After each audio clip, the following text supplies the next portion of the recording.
अस्सलाम वालेकुम, मैं हूं साजिद हसन। आप मेरा यूट्यूब चैनल देख रहे हैं। तीनों खिलाड़ियों ने रिटायरमेंट की धमकी दे दी है पाकिस्तान क्रिकेट बोर्ड को, और ये धमकी इसलिए दी गई है कि एनओसी जो तीनों खिलाड़ियों का मनसूख किया गया है, एनओसी देने का फैसला पीसीबी ने नहीं किया है। इस वजह से ये तीनों खिलाड़ी, और मैं आपको पहले ही बता चुका था कि ये इस तरह की हरकत करेंगे, और इन लोगों ने ये हरकत कर दी है। अब ढके छुपे अल्फाज में ज़राए के ज़रिए और अपने कुछ दोस्तों के ज़रिए पीसीबी को ये पैगाम पहुँचाया जा रहा है कि अगर पीसीबी जो है वो हमको लीग्स खेलने से मना करेगा, हमको लीग्स की इजाज़त नहीं देगा, हमारे करोड़ों रुपए जो है उनको रोकेगा, तो फिर हम पाकिस्तानी क्रिकेट से रिटायरमेंट का ऐलान कर देंगे। और जैसे कि सेंट्रल कॉन्ट्रैक्ट के अंदर बातें हो रही हैं कि इनके सेंट्रल कॉन्ट्रैक्ट के अंदर भी कुछ तनज़ुली होगी, इसके ऊपर भी इसकी जवाब बनाकर इस चीज़ को रिटायरमेंट के बारे में धमकी दी जा रही है। और आपको ये वाली बात भी मैं बता दूं कि ये सिर्फ धमकी है, अपने सिर्फ दाम लगाने की कोशिश है। ये धमकी सिर्फ खाली मुंह से है, इसके अंदर किसी किस्म की कोई सदाकत नहीं है। इसकी वजूहात क्या है? बाबर आजम के वालिद ने और शाहिद खान आफरीदी ने शाहीन शाह आफरीदी को क्या समझाया है, बाबर आजम के वालिद ने बाबर आजम को क्या समझाया है, मोहम्मद रिजवान क्या दिमाग बनाकर बैठे हुए हैं, ये आगे चलकर मैं आपको बताऊंगा। लेकिन उससे पहले ये जो चीज़ हुई है कि खिलाड़ियों को एनओसी नहीं दिया जाए, वर्कलोड को कम किया जाए, इस हवाले से चेयरमैन पीसीबी मोहसिन नकवी की गैरी क्रिस्टन और जेसन गिलिस्पी से तवील मुलाकात हुई थी। उसके अंदर अजहर महमूद भी मौजूद थे, आपने वो तस्वीर देखी होगी। और उसके अंदर ये वाले मामला आया था कि लीग्स के अंदर खिलाड़ियों को अगर खेलने का मौका दिया जाए तो खिलाड़ी इतने इस काबिल नहीं होते कि जब पाकिस्तान का कोई बड़ा टूर होता है या कोई बड़ा टूर्नामेंट होता है तो खिलाड़ी जो हैं वो अपनी 100% परफॉर्मेंस दे सकें। इसका कोई हल निकाला जाए। तो गैरी क्रिस्टन और जेसन गिलिस्पी ने बताया था कि साउथ अफ्रीका और ऑस्ट्रेलिया के अंदर जो है वो बड़े बड़े खिलाड़ियों को जो है जो वहाँ पर मौजूद है उनको बड़े टूर्नामेंट्स के अंदर और बड़ी सीरीज के अंदर जो है सिर्फ मौका दिया जाता है, बाकी सीरीज के अंदर उनको आराम दिया जाता है। और इन खिलाड़ियों को इतने पैसे दे दिए जाते हैं कि फिर इन लोगों को लीग्स की जो है वो कोई तलब नहीं रहती। इसलिए अगर लीग से उनका मुआहदा नहीं भी होता तो उनको इतने करोड़ डॉलर मिल जाते हैं कि जिसकी वजह से उनका गुजर बसर जो है वो अच्छा हो सके, और उनको ये दुख ना हो कि हमारे 5 करोड़ रुपए या 10 करोड़ रुपए जो है उस लीग से आने थे, लेकिन हमको पीसीबी ने इजाज़त नहीं दी, इसलिए हमारे जो है वो डॉलर जो है वो फंस गए या पैसे जो है वो फंस गए।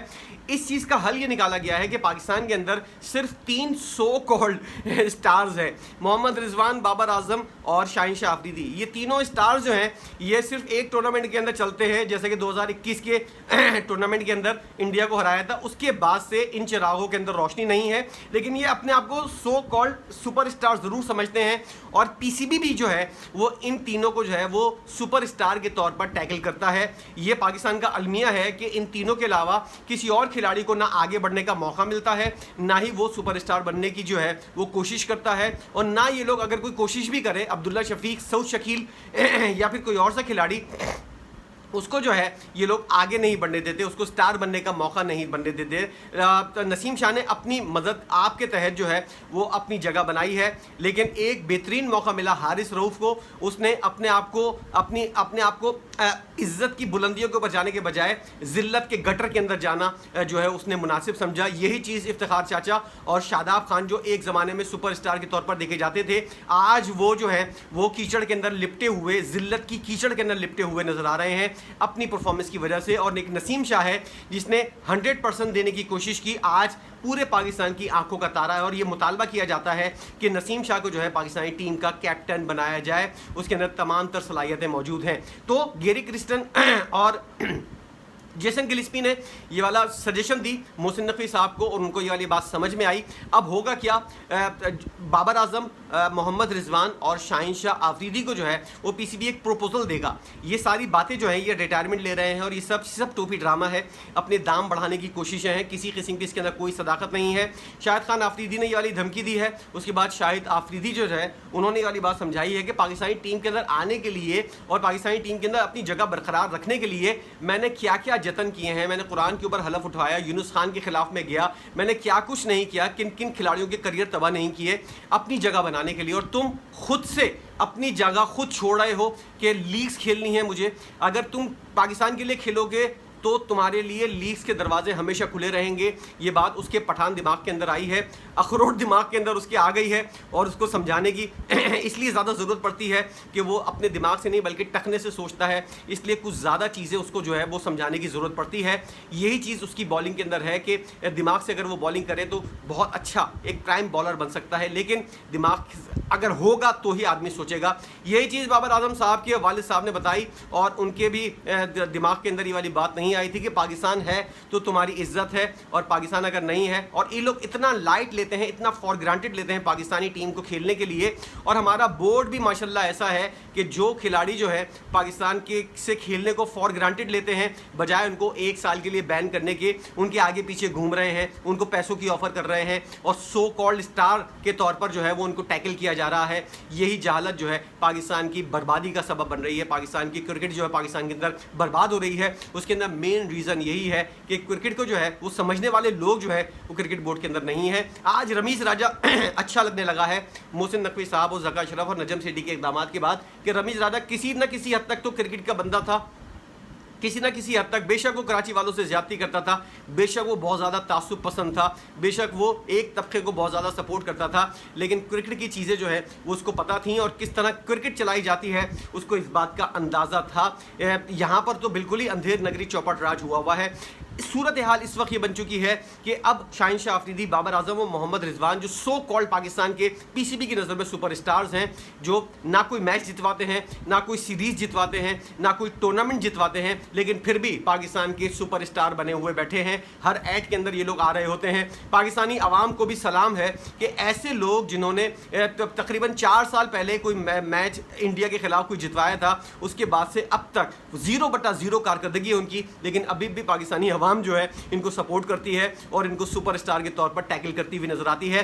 सजेशन ये सामने आई है कि आपको लीग्स खेलने की 2 इजाजत मिलेंगी, लेकिन वो भी पीसीबी के ऊपर मुनहसर है। अगर टाइट शेड्यूल होगा तो फिर आपको लीग्स खेलने की इजाजत नहीं मिलेगी और उसके बजाय आपको पैसे जो हैं वो पीसीबी की जानिब से दे दिए जाएंगे।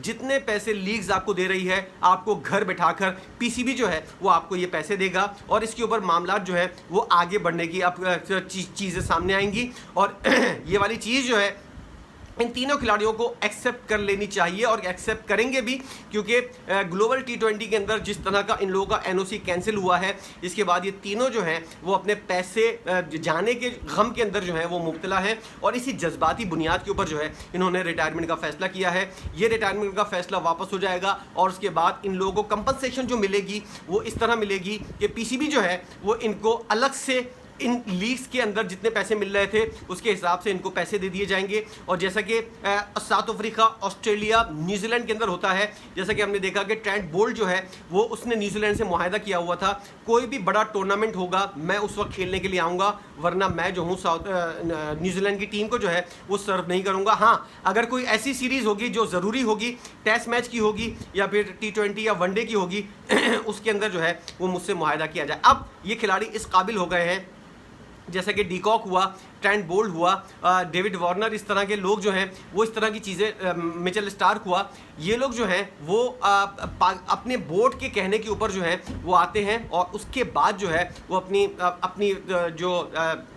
जो अवेलेबिलिटी है वो देने की कोशिश करते हैं कि हम इस वक्त अवेलेबल हैं, इस वक्त अवेलेबल नहीं है, इतना रेस्ट करना है। जैसा कि जेसन गिलिस्पी ने ये वाली बात कही थी कि शाहीन शाह अफरीदी जो है वो मिचेल स्टार्क से 3 गुना ज़्यादा बॉलिंग करता हुआ नजर आया है एक सीज़न के अंदर, और ये चीज़ जो है ये कारकर्दगी को मुतासिर करती है। इसलिए वर्कलोड कम किया जाएगा और वर्कलोड कम करने की वजह से इन लोगों जो पैसे की कमी होगी लीग्स की वजह से, वो पैसे जो है वो पाकिस्तान क्रिकेट बोर्ड देता हुआ नजर आएगा मुस्तकबिल में। इस तरह ये लोग रिटायर भी नहीं होंगे, इन लोगों सो कॉल्ड सुपरस्टार का दर्जा भी मिल जाएगा और इस तरह ये लोग जो है वो पैसे भी कमा सकेंगे, घर पे भी बैठेंगे, वर्कलोड कम करेंगे, आराम करेंगे, तस्वीरें खिंचवाएंगे, इधर उधर घूमते फिरते नजर आएंगे और अपने आप को एंजॉय करता हुआ फील करेंगे। और उसके बाद कोई बड़ी सीरीज़ होगी ताकि ये लोग जो है वो ताज़ा दम आकर फिर पाकिस्तान को जिल्लत के अंधेरे के अंदर लेकर जाएं और फिर पाकिस्तान को जो है वो कोई बड़ा टूर्नामेंट हरवाएं, कोई बड़ी सीरीज़ हरवाएं और अपने आप को दोबारा जो है वो अपनी बोलियां लगवाएं। पाकिस्तान में यही होता है और यही होता हुआ आ रहा है और यही होगा। जो खिलाड़ी परफॉर्मेंस नहीं देता है उसकी वाह वाह हो रही होती है। इन तीनों खिलाड़ियों ने कोई परफॉर्मेंस नहीं दी है किसी बड़े टूर्नामेंट के अंदर इन्होंने कोई ऐसी परफॉर्मेंस नहीं दी है। अब आप अंदाज़ा लगाइए पिछले साल से लेकर इस साल तक ये पूरा एक सीज़न है। एशिया कप के अंदर शाहिन शाह अफरीदी, बाबर आजम और मोहम्मद रिजवान की कारकर्दगी देख लीजिए। वर्ल्ड कप के अंदर मोहम्मद रिजवान, बाबर आजम और शाहिन शाह अफरीदी की कारकर्दगी देख लीजिए। और T20 वर्ल्ड कप के अंदर इन तीनों की कारकर्दगी देख लीजिए। 0/0 इन लोगों की परफॉर्मेंस है, लेकिन पाकिस्तान के अंदर इनको सो कॉल्ड सुपरस्टार के तौर पर टैकल किया जा रहा है। ये पाकिस्तानी मुल्क है जहां पर इतनी बड़ी जहालत हो सकती है, यहां पर बेगैरत लोगों को जो है हुकूमत मिल जाती है और उसके बाद जो है वो हुकूमत करते हुए नाअहल तरीन लोग, निखट्टू लोग, जिन लोगों को ज़िंदगी में जिन्होंने कोई काम नहीं किया, वो आकर यहाँ पर हुकूमत करते हुए नजर आते हैं। यही चीज़ पाकिस्तान में हो रही है। जो खिलाड़ी परफॉर्मेंस नहीं देता वो पाकिस्तान के अंदर बेहतरीन वाली पोजीशन के ऊपर बैठा हुआ नजर आता है, और जो अपनी परफॉर्मेंस देते हैं, ताबिश खान जैसे लोग, मोहम्मद अली जैसे खिलाड़ी और साहबजादा फरहान जैसे खिलाड़ी, अभी हुरैरा ने डबल सेंचुरी की है, लेकिन पाकिस्तान के अंदर नाम किसका है, पाकिस्तान के अंदर चर्चा किसका है? बाबर आजम, मोहम्मद रिजवान और शाहिन शाह अफरीदी। यही वजह है पाकिस्तान की क्रिकेट की जवाल की, और पाकिस्तान के अंदर जो क्रिकेट खत्म हो रही है, यही वजह है कि सही सीट के ऊपर, राइट जगह के ऊपर जो है वो राइट बंदा मौजूद नहीं है, नाअहल बंदा मौजूद है, जिसकी वजह से पाकिस्तानी टीम जो है वो नीचे की तरफ जा रही है। इस तमाम सूरत हाल के ऊपर आपकी अपनी क्या राय है? इन लोगों को इतना पैसा दिया जाएगा, घर बैठकर खिलाया जाएगा पीसीबी की जानिब से, इसके ऊपर आप क्या सोचते हैं? आपकी अपनी क्या राय है? ज़रूर बताइएगा। वीडियो देखने का बहुत शुक्रिया।